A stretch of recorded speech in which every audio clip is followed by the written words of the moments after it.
Hello, everyone, and welcome to our Interview with an Inspiration episode. In this episode, we have a very, very special guest. If you listen to the Rollers of R'lyeh podcast, you'll know that we play Call of Cthulhu 7th Edition. None of that would even be possible if it wasn't for how much time I've spent watching this man's videos on Call of Cthulhu. I know you're probably asking, well, how much time could you really spend? And the answer to that is long enough to know that I still know that what I think I'm doing right, I'm doing wrong as a keeper. When I told the other guys in the group that he actually responded back to the email and was willing to do an interview, we all damn near had heart attacks. It was like a movie star saying yes to having an interview. So today we want to bring you in with us with an interview with the one, the only Seth Skorkowsky. Seth, let me start by saying it is a real honor to have you interview with us. Reaching out to you was a long shot. At least I thought, and quite honestly, I didn't expect to hear you back from you. But before I talk myself into you hanging up, let me just say, from me and behalf of the other players in the Rollers of R'lyeh, we're absolutely 100% thankful and grateful for you being with us. Not a problem. Thank you for having me. I'm glad you guys have found the channel useful. It's way more than useful. It's the companion to the companion. So why don't we start off by just you telling us a little bit about yourself? Oh, well, I'm a fantasy and horror author, I guess by trade.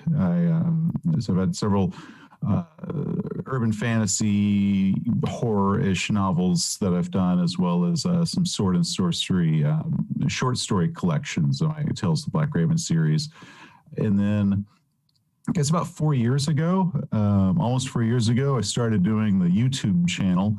It was a bit of a learning curve. I had no idea what I was doing. I had no equipment to do it, and I just kind of started doing it one day, and that's done pretty well. I won the Emmy Award for Best Online Content in 2019, which was definitely encouraging that people liked what I was doing, and that's primarily what I do is just write and make YouTube videos, and of course just all my other little hobbies that I have.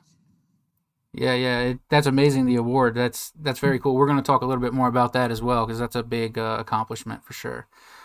So, how long have you been playing RPGs?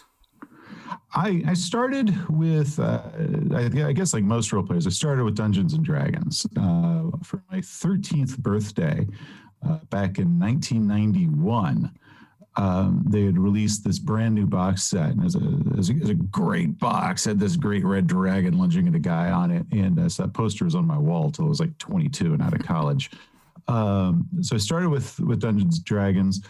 Shortly after I got that basic D&D box set, I ended up hooking up with a GM, and he ran us through second edition. Had just recently come out, but he had all the books for first edition. So he was like, "Go to used bookstores and garage sales, buy first edition books. I'm not redoing my collection here."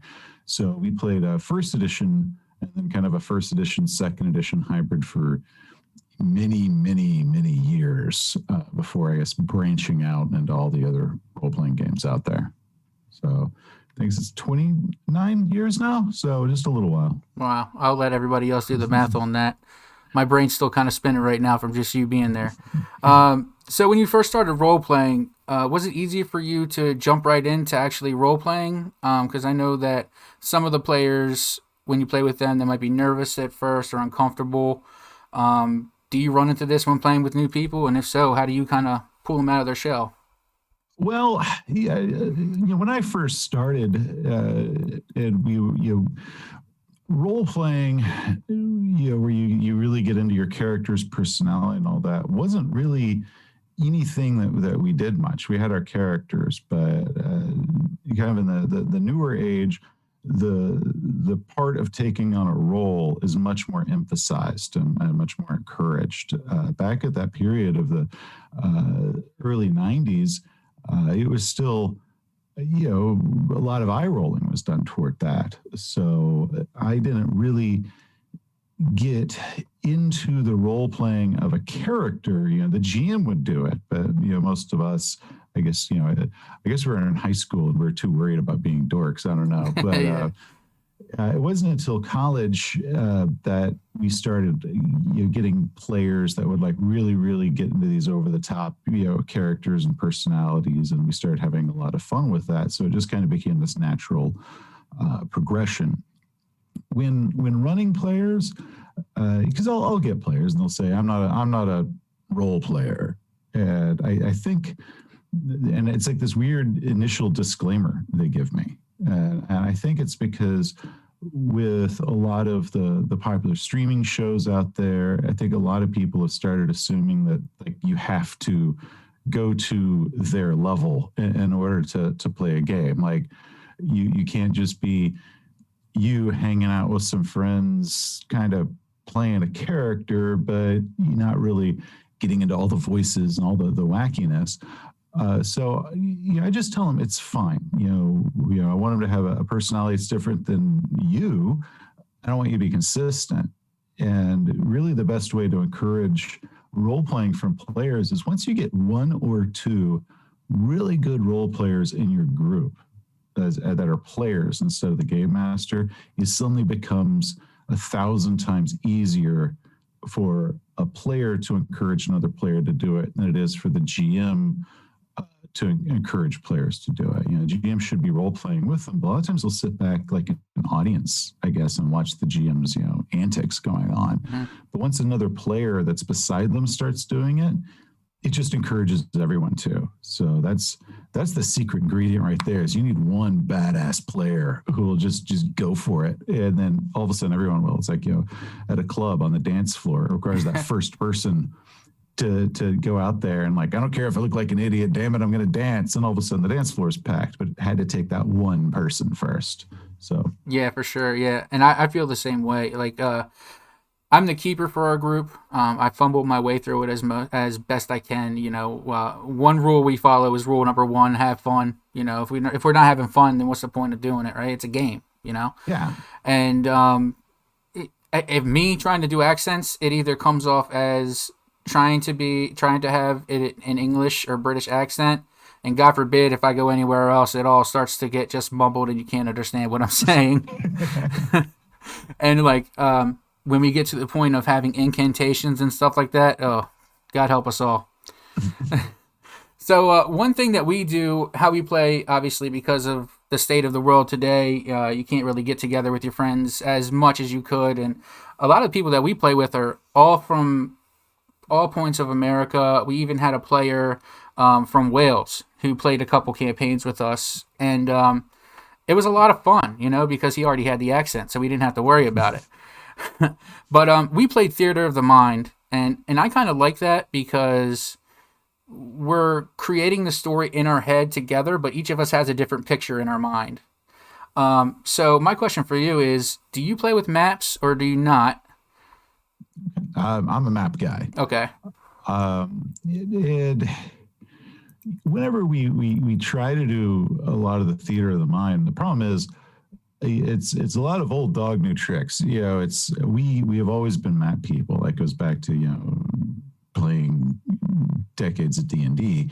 And I like maps because it really helps us kind of determine where people are in relationship to each other and stuff like that. It doesn't have to be some hyper precise map with exact ratios. It can be totally off scale with itself, doesn't matter.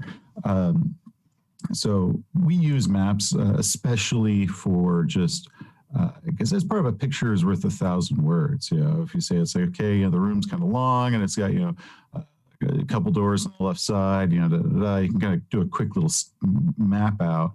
And players can at least kind of like, okay, I don't have to worry about imagining what that looks like. Now I can picture what the decorations and everything else look like versus, how's the room laid out again? Where are the doors? Like, just do it. So we're totally map guys. Yeah, that pretty much makes sense. So when you're prepping for a game, if you're going to be the GM or you're going to be the keeper, do you I've seen a couple of videos where you say you make your own scenarios and things like that. When you're prepping, do you use like a flow chart, or do you just make a bunch of notes and then kind of memorize as much as possible?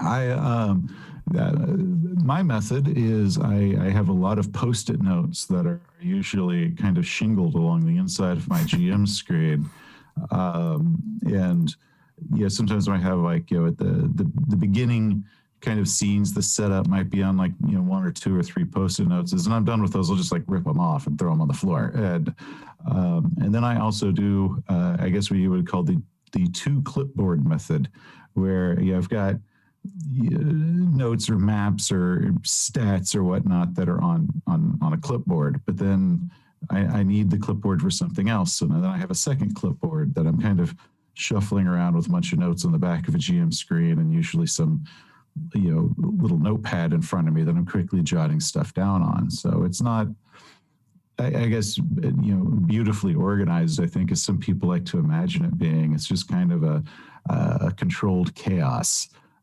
Yeah. Yeah, my wife played the first game that we played, and we actually ran. I was gonna do the haunting, but I decided to do Mr. Corbett, and there's a lot of conversions and stuff I just wasn't ready for yet, so it took a lot of reading. And in the module that I purchased online, I printed it out, and I had a bunch of notes and stuff written all over it. And my wife, who was playing with us, she wanted to see something. I said, "No, you can't see it." And then she looked at it and said, "I wouldn't be able to read that anyway." So yeah, I know exactly what you mean about the notes. Yeah, with PDFs for me have been this godsend when it comes to running story-based scenarios, because you've got pages and pages of information, and a lot of it you only need to read one time, and other stuff you need to be able to reference back to. So I'll print the PDF, and I will mutilate that thing with highlighter or just bizarre little notes in the margins, or I don't need the art anymore. So the art, I just put a big post-it note over it, and I scribble all my little stuff there, and it looks like how a mythos tome should look. It's like the ravings of a madman in some sort of shorthand. In my I've got terrible handwriting, so it's almost like I can write in code, because I can barely read my own handwriting. So, then at the end of the day, it's like I kind of flip it through this madness, and you end up tossing it because, well, no one but me could ever use it, and I'm done with it. So. Yeah, you have to roll a real life sanity check on that one. So obviously, with Call of Cthulhu, tension and fear and dread and horror are big key things in storytelling for that. How do you go about building tension for your role players? And I like to use sanity checks, a lot of sanity checks for things that don't necessarily need a sanity check, to kind of put a little bit of fear into the player and kind of build that tension inside the player. How do you do it? Yeah, a lot of it depends, on the players, on what the scenario is. Usually what I will do is we start off very goofy, and so it's like we kind of get the initial release of, we're cutting up, we're being dorks and stuff. And then, as the story goes, and you've kind of burned through that the energy of you're hanging out with your friends to play a game, we'll start working our way to it. I don't, first I used a lot of sanity checks for little stuff. I don't do that much anymore.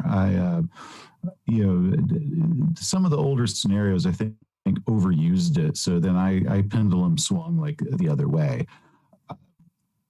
And part of what changed how I did it is I got to play with Scott Dorward, who ran us through the opening adventure from Massive Nyarlathotep. And Scott is a freaking master at being able to take us. I was with the How We Roll podcast team, and they are crazy. And Scott could just roll with us being just wild. And then his voice would get really low, and he would describe what we see, and he'd start getting kind of lower and lower and lean a bit, and it just really get into the uncomfortable or weirdness or strangeness of what we're seeing, and just go for the throat as the description. And then kind of at the end, almost like an afterthought, I was like, could you give me a sanity check now, please? Yeah, but like he didn't interrupt that to say roll sanity. It was like kind of at the end. And almost every time I was like, yeah, you think? Yeah. We do it. So because the act of saying you roll a sanity check, you pick up the dice and you roll it, that kind of pulls you out of that mood, because it's that acknowledgement that you're playing a game. So I followed Scott's example on that, where it's like, we keep the mood going, and then at the end, that's where we're going to talk about the mechanics, and then we can get back to it. That way you don't interrupt a really good mood build moment to like stop and say, now roll these plastic number things. And yeah, that's a good tip, and I'm definitely going to go away with that tip for sure, because building tension within the characters is something I really look forward to doing. I when I go about it is, I don't want to kill you. If you happen to die, you're a human. Humans die. I want to scare the pants off you. I want you to walk away as afraid as possible, but so afraid to where you're like, wow, I've never felt that before. I want to come back and play again. I agree. I don't have as high a body count in our games, I think, as a lot of people would assume that I do. Then we ended up flipping to Pulp Cthulhu, so we could have like a little bit beefier heroes without them hitting the superhero immortality levels that you'll find in other games. Back when we played first and second edition D&D, those were more meat grinder versions of D&D than what you have now, where character death was very possible. And my philosophy that I had back then with D&D was, I want to, as early as possible, chew you guys down to 12 hit points or less, use up all your healing spells, beat the crap out of you, and I want to do that early and keep you that way for the whole game. That way you know that one good hit will take you out. And when you overcome the adventure, everybody's high-fiving and they're proud because they knew they were so in danger. Well, Call of Cthulhu, you walk in the door like that, so you don't really have to do much to say, like, you guys are fragile, and you need to play smart. And if you Call of Cthulhu, if you get somebody like, oh, you took 6 points of damage, you can see them like, oh God, guys, I'm, that was half of my hit points. Yeah. I don't want to get hit by that thing again. We need to run away versus the like, no, I still got one. I'm doing good. Like, no, they know they're fragile and breakable. And that's so easy then to kind of inject that fear that they could lose their character or something bad could happen. So that's just a natural benefit to Call of Cthulhu. And the fact you're squishy, I think you play a lot smarter. Yeah. Because you have to. Mm-hmm. I agree. So one thing that I always ask before I look into playing some other type of game, I always try to get this answer before I play, is how confusing are the dice mechanics and what is combat like? When you're playing with new people, if you play with new people, is combat one of those things that they tend to get caught up on, or is it, we kind of learn as we go? Well, for Call of Cthulhu or anything, I very rarely go over combat with a new player if I'm bringing him into like an existing group, because it's like, you'll get it. Don't worry. We'll all walk you through it. Don't sweat it. Whenever we as a group are picking the game up for the first time, combat's something we really do focus on, because all of us are trying to learn it. And I want to make sure that I at least have an understanding of it, and I would prefer it if I've got one or two other people in the group that have got a pretty good understanding of it. So with that, we worry. But if I'm playing and one of the guys says, hey, I want to bring my wife into the game, she's never role played before, it's like, oh, sure, don't worry about it. And when we get to combat, we'll get to combat. And at that point, the new player will have me and 2 or 3 other players that can easily ease them through it and talk them through the basics.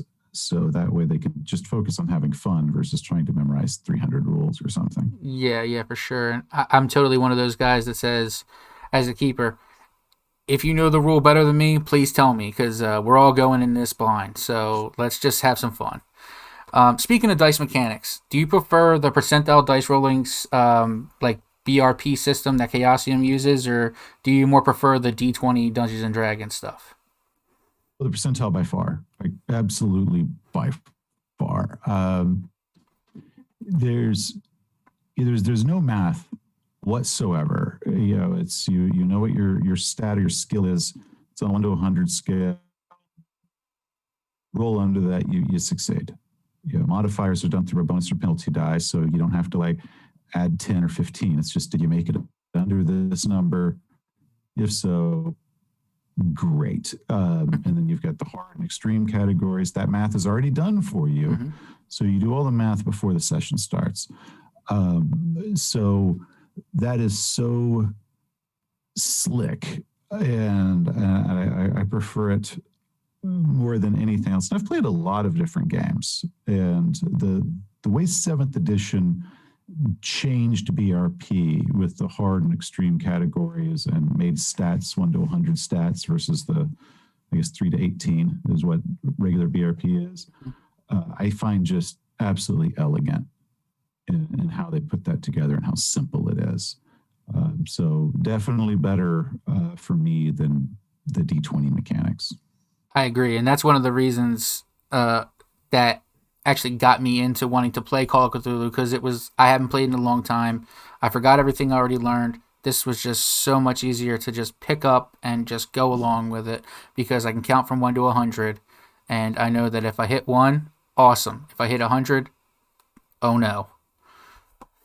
Yeah, when bringing new players in, because a lot of times we'll do one shots and whatnot, so we'll bring in people that don't normally play with us because they always ask to join the group, and we're like, our primary group's full. We're not accepting applications, but one shots, hey, come on over, or whatnot.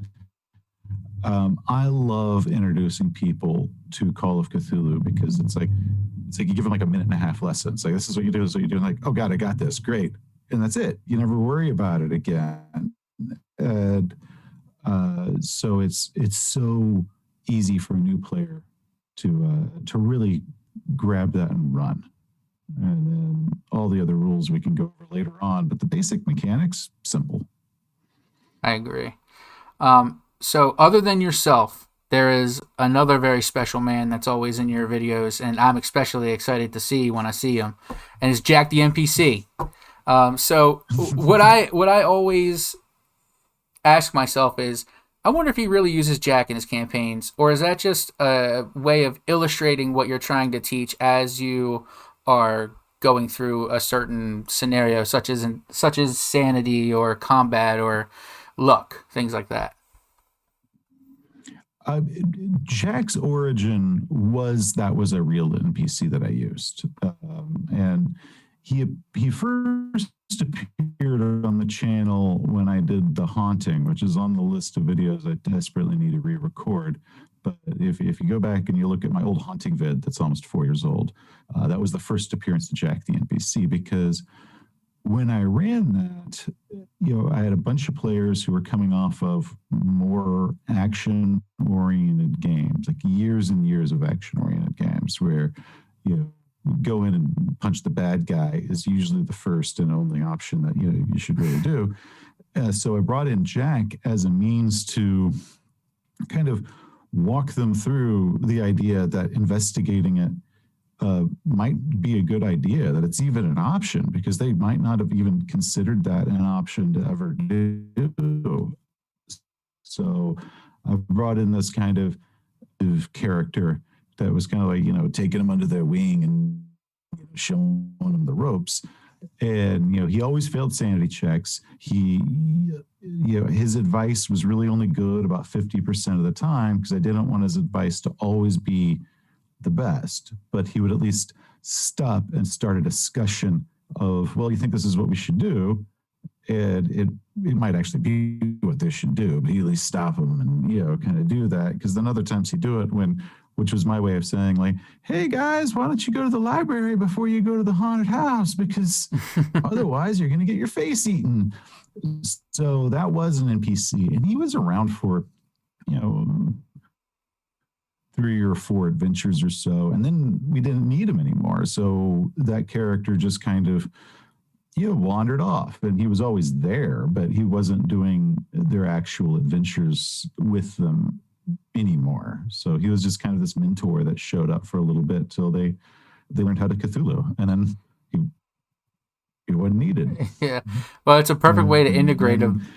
With the videos, he became my sidekick. Yeah, I was gonna say that's a perfect way to integrate him, because he's your sidekick. He's the one that's helping mentor, and I think that's awesome. So again, with NPC creation, how deep do you go when you're creating NPCs? Like, do you roll traits and skills and all that stuff, or do you just kind of have an idea of, well, this NPC is going to give a clue if they roll a certain check? Most of the time, 99% of my NPCs have very little to anything other than like a name, a quick characteristic or two that I need to keep track of, but like what their stats are or anything, I'm not going to note it unless it's like really notable. Like if it's like, well, they're pretty, because they've got an attractiveness of 85 or 90, they'll just kind of jot down super hot. Yeah, it doesn't matter after that. I don't need to know what the rest of their stats are. If they attack the character, it's like, they've probably got about 11 hit points. That sounds good. Just go about it. But I don't worry about it. Now, with very big, important characters that I know I'm going to need all that, like the bad guy sorcerer or something, I might jot down most of their stats. But I very rarely do anything like make a character sheet for them. I think I've only done that like twice. And Jack was one of the 2 times. So it's usually just a bunch of notes that are on a post-it note in my weird gibbery shorthand that only I can read. I like that. All right, so let's break away from your YouTube work for right now, because we all know that that is basically the bee's knees, the top of the top when it comes to wanting to learn, especially how to play Call of Cthulhu. But let's talk about Seth Skorkowsky, the published author. We talked earlier about you winning an Innie, and for your help on New Tales of Miskatonic Valley, and specifically your adventure called A Mother's Love, which is something I still want to play. Why don't you tell us about what the experience was like winning the award? Did you know that you won before you received the award, or? I with A Mother's Love, I learned that I won it because they streamed the Innies. Okay. I learned I won it from a comment on YouTube that someone just posted on one of my videos. Congratulations for the Innie win. And I was like, huh?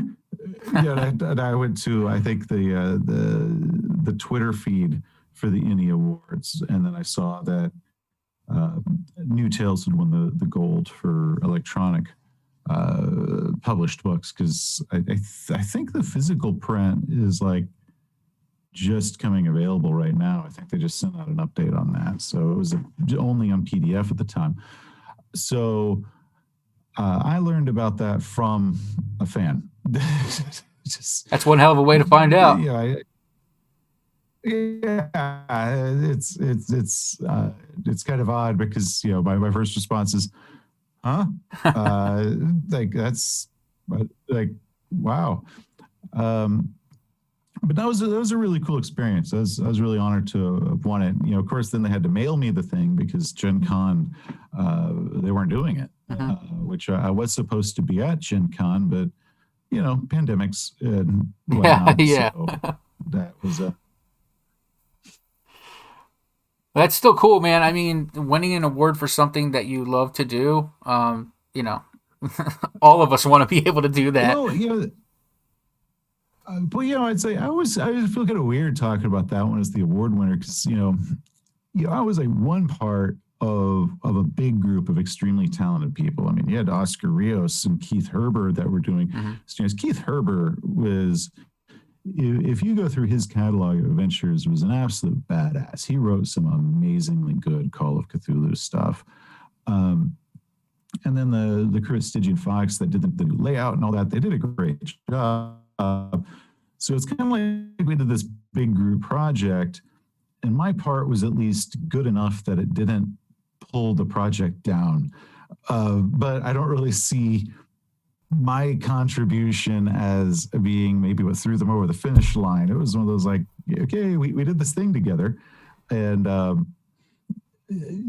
proud. I mean, very few people get to say my first published scenario got me a medal and that. So that was pretty freaking awesome.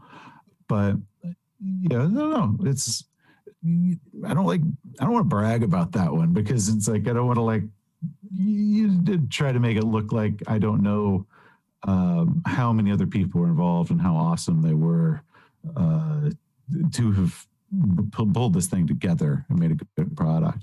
Yeah, I totally understand that. Humility is a big thing.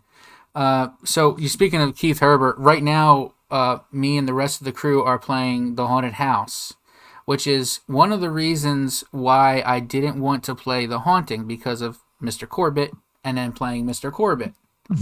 So I didn't want to confuse the players, but we're having a blast with it.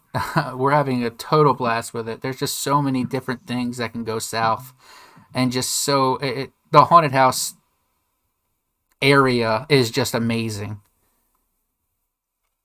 His if you ever pick up any of the older things that he used to submit a lot of works to, 9 out of 10 times the Herbert adventure is going to be the big one in that one. That man was really good at writing good scenarios. They're always very fresh. They didn't.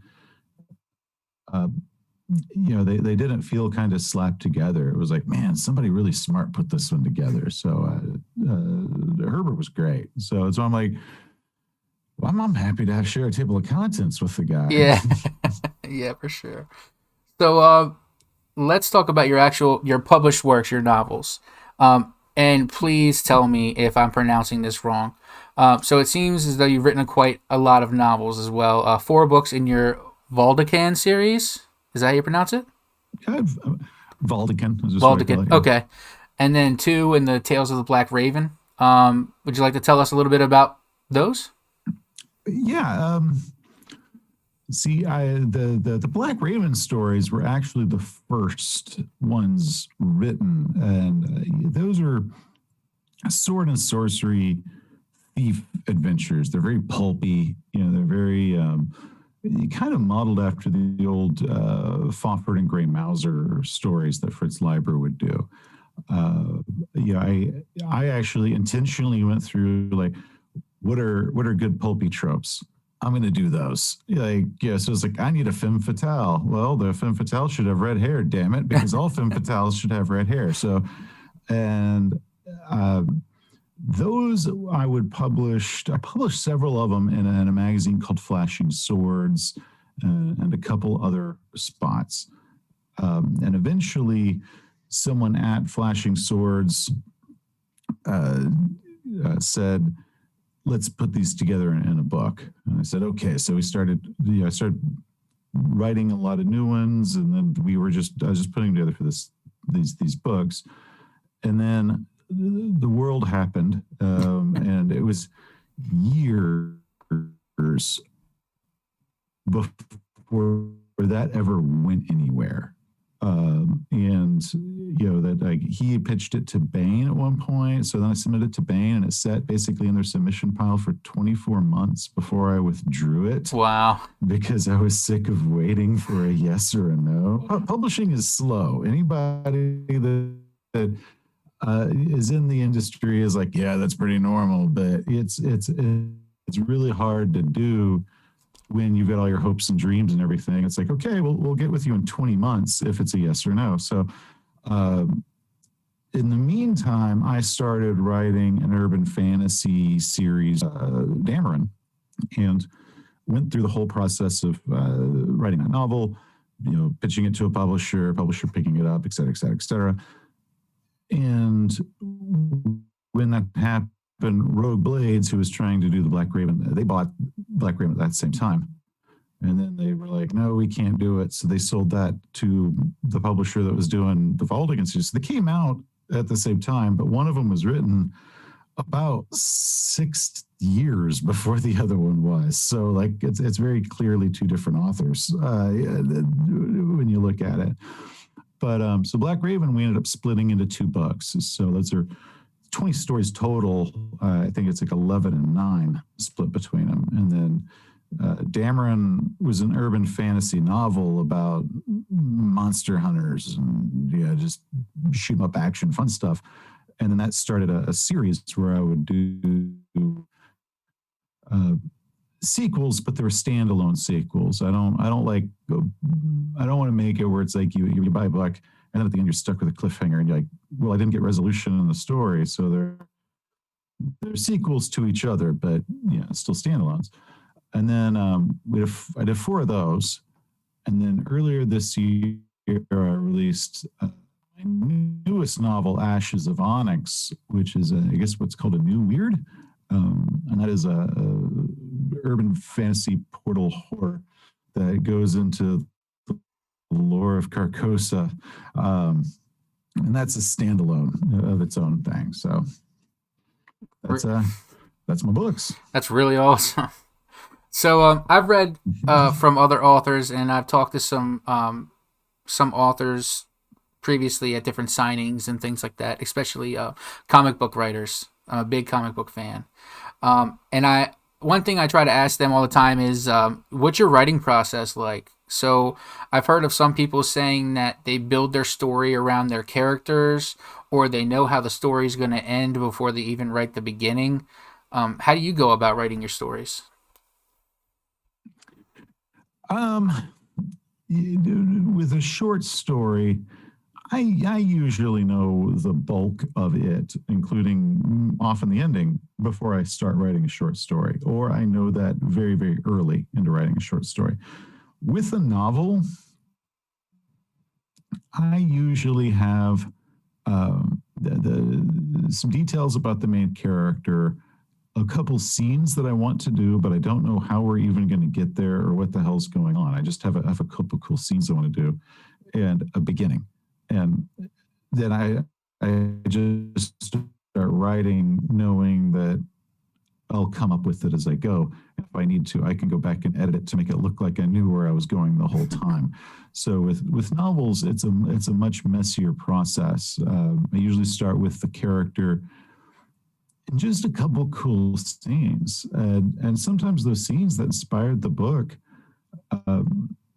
really aren't, I guess, the most notable scenes in the book, but they were the ones that inspired the whole book in the first place. Was this almost kind of like this movie shot I want to do. I don't know where they are, what's going on, but I really want to do this because that sounds awesome.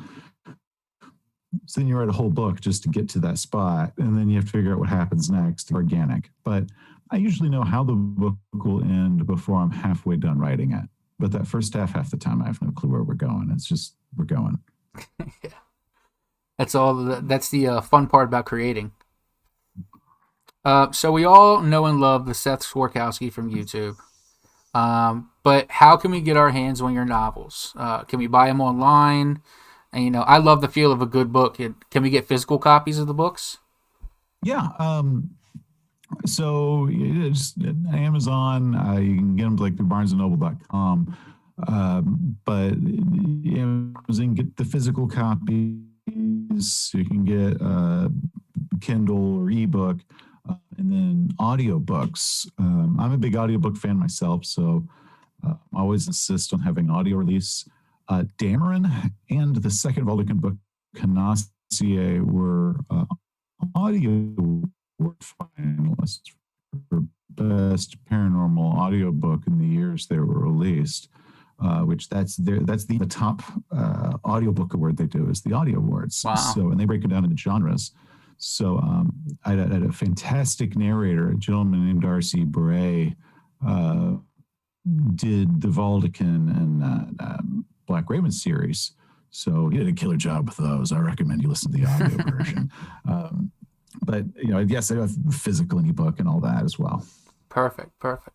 Well, is there anything else that you would like to tell us before we say goodbye? Anything you'd like to promote or share with us? Maybe something coming up, something special?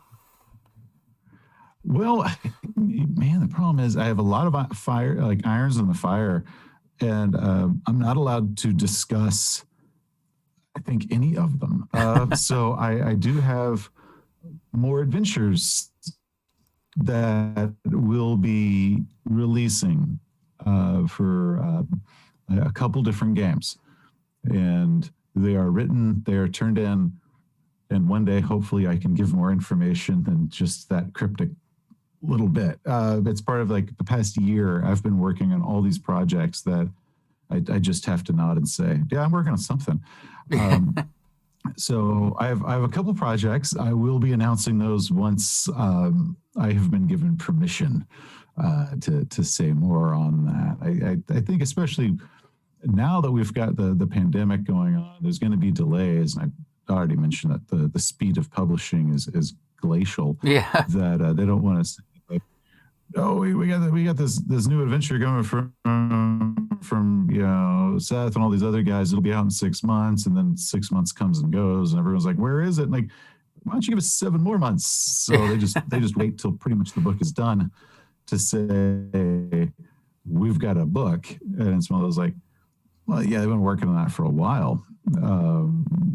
So nothing really I can announce yet. So I can't. You can't leave me in suspense, man. So that means we have to watch your YouTube, follow you on Twitter, look at your website. I know what you're doing. I see what you're doing. But one last question before we go. So we have a growing community on Discord. That's mainly where we play virtually. And we have kind of partnered up with another small channel like us called Triple J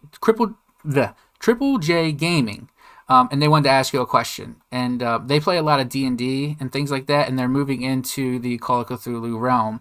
And their question was, do you ever play any scenarios in Call of Cthulhu where you don't encounter any Mythos characters? Maybe playing something like a paranormal investigator crew searching a haunted house, or maybe you add some horror into a D&D campaign. Yeah. So one of the published Call of Cthulhu scenarios that I love, and I can at least talk about this part of it, I guess, because I did a project some time ago to compile adventures that I wanted to see republished into the 7th edition format, and one of them that was on the list that will not be republished just because they don't know, like the author kind of vanished. They don't even know how to contact the author because they basically have to buy the rights again for it. But it was an adventure called The Westchester House. And it is set in the Winchester House, which if you've ever heard anything about the Winchester Mansion, it's just freaking crazy and weird. And yes, it's a ghost story, but it's kind of like a Scooby-Doo ghost story. It's not real. And it uses against the players the biggest issue some people have with Call of Cthulhu, which is, you're playing Call of Cthulhu. So it's always going to be occultist. It's always going to be supernatural. It's always going to be that. well, this uses that against you, because if the players assume, well, yeah, it has to be haunted, it's like, well, it's not. And there are some other scenarios that are out there that do the same thing, where it's like they're just paranormal investigators and there's not even a supernatural element to it. But even when they talk about, like, it has to be, I guess, a Cthulhu monster, it can just be supernatural and not be, I guess, Lovecraftian. The Haunting, which is the first Call of Cthulhu scenario ever written and played, is not actually Lovecraftian. There's no Lovecraft elements to it. It's just a monster in the basement, and that's it. So, but horror in D&D, oh hell yeah. With my Black Raven stuff, a lot of that stuff came from, we were playing lots of D&D at the time, and I've been playing for years. So we have always put horror elements in. We used a lot of Hellraiser. That was a very common Really cool thing we ripped off and used in D&D games. So with the Cenobites and the puzzle boxes and all that stuff, and the labyrinth with the thing chasing you. D&D, if you actually start kind of digging, Gygax used to talk about that. It was modeled more after Conan than Lord of the Rings, because he grew up reading Conan. He wasn't personally a big Lord of the Rings fan, but when D&D was released, Lord of the Rings was just so wildly popular that TSR was like, oh yeah, it's like Lord of the Rings, to kind of jump on this bandwagon of Lord of the Rings mania going on, because that the books were less than 10 years old at the time, and it had a massive rabid fan base. But if you look back at original D&D, man, there was a lot of darkness and horror elements to it, because that was that was always part of fantasy. It's actually only been in the past couple decades that we have separated fantasy and horror. When used to, they were just hand in hand all the time. So, man, if you want to make a horror D&D game, I say, damn, go for it. Why haven't you been doing it already? Yeah. So how would you bring something like a barbarian who's mighty and strong-willed? How would you bring them to maybe a pool of tears crying for their mommy, or maybe hurt their will to move on a little bit? Well, I think with any horror, it's pretty much just different ways of doing the same thing. Monsters aren't scary. They aren't. D&D has got dozens upon dozens, or even hundreds of, I guess, what would be called scary monsters, but they're not. And having tentacles doesn't make something scary in the least. There's this weird thing where people see it says tentacles, like, oh, it has to be Cthulhu. It's like, no, it's tentacles. What it's doing should be what you focus on. So usually in D&D, it's like the monster comes out and it swings its mighty blade at you. With horror, you want to actually describe what about it is unsettling, and you want to link that to things that your audience, in that case the players, can visualize, something that they are familiar with. The best way to describe something alien is to describe something familiar, but they shouldn't go together.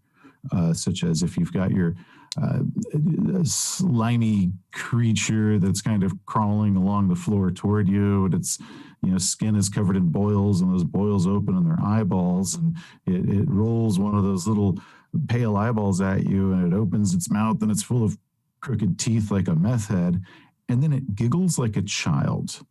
Yeah. And that right there is all of a sudden like, that is not what I was expecting, but it's a familiar, and it's an innocence mixed with something horrible, and that's where you kind of get that little feeling at the back of your head of discomfort and unease, and that's how you do it.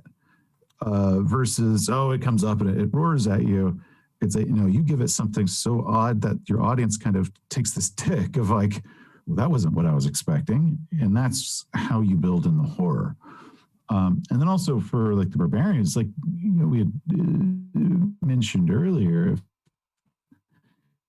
if you can get that barbarian physically fragile, or you can tell them that no matter how many hit points they have, no matter what their armor is, no matter how mighty their axe is, that there's a sense of hopelessness and defeat in trying to go after this head on, which that is a lot harder to do in D&D, because that does make you very superhero and stronger and larger than life.